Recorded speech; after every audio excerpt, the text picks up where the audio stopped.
Welcome to The Explainer. Today, we're diving into a force of nature that literally sculpts our planet. It carves out massive canyons, it builds entire coastlines, and it has guided the flow of human history. And it's something you've probably seen 1,000 times. So let's start with a huge question. How do you get from towering rocky mountains to these massive, flat, fertile plains? It seems like two totally different worlds, right? But the force behind this incredible transformation is actually really familiar.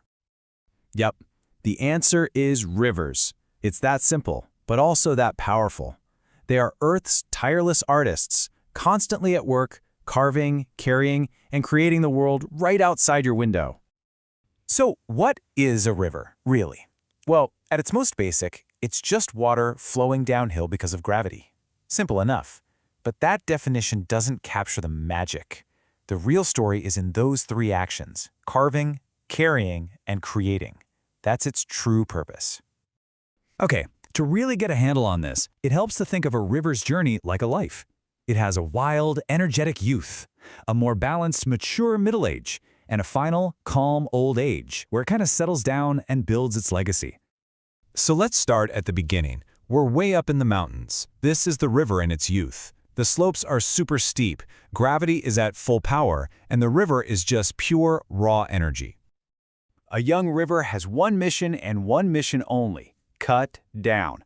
All of its force is directed vertically, like a saw, just grinding deeper and deeper into the rock, carving out its path. And here's what's so cool. It has this whole toolkit to get the job done.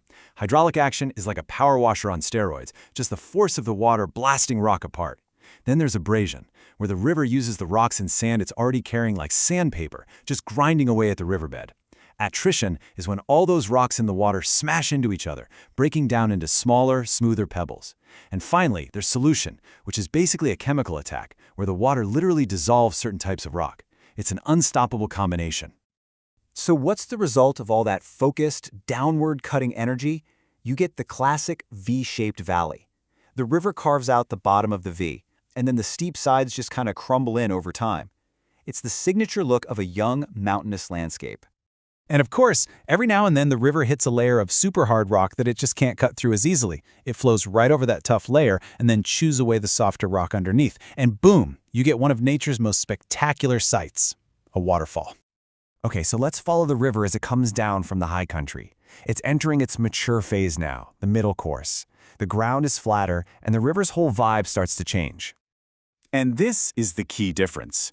It's not all about that aggressive downward carving anymore. The slope is gentler, so the river slows down. Instead of digging deep, it starts to wander, swinging from side to side. Its main job shifts from eroding to transporting. You can see this perfect little dance happening in every single bend of the river. On the outside of the curve, the water has to travel faster, so it has more energy, and it eats away at the bank. But on the inside of the curve, the water is slower, so it drops the sediment it's carrying. It's this beautiful, constant balancing act of taking away and giving back. Now, if you let this go on for a few thousand years, something really wild starts to happen. Those bends get more and more extreme, forming these huge loops. Then one day, maybe during a big flood, the river decides to take a shortcut. It just punches a new, straighter channel right across the narrow bit of land, and then it dumps sediment at the ends of the old loop, sealing it off. What you're left with is this beautiful, crescent-shaped oxbow lake. And finally, we get to the river's old age, the lower course. It's getting close to the ocean now, moving super slowly, and it's getting ready for its grand finale. At this point, the river is just tired. It has almost no slope to work with, so it's lost all its energy. It just can't carry that huge load of sand, silt, and clay it's been hauling all the way from the mountains. So its job changes one last time. It's no longer about carving or carrying. It's about building. This is where the river starts to give back. Every single time it floods, it spreads out and lays down a fine blanket of nutrient-rich soil over the surrounding land. Over centuries, this process builds up these huge, flat areas we call floodplains. These are some of the most fertile lands on the entire planet. And then, for its final act, right where the river meets the calm water of the sea, it just drops everything it has left. All that remaining sediment builds up, creating a fan-shaped delta. This is brand new land, literally built by the river, pushing the coastline out into the ocean. So, After following this whole incredible journey, we have to ask, why does this all matter to us? Well, it matters because the story of rivers is completely intertwined with the story of us. I mean, think about it. The great civilizations of history, they all grew up on the banks of rivers. From the Nile to the Indus to the Yangtze. Rivers gave us fertile soil to grow food, water to drink and build with, highways for trade, and even power for our industries. Our entire world is built around them. But our relationship has changed. It's not a one-way street anymore.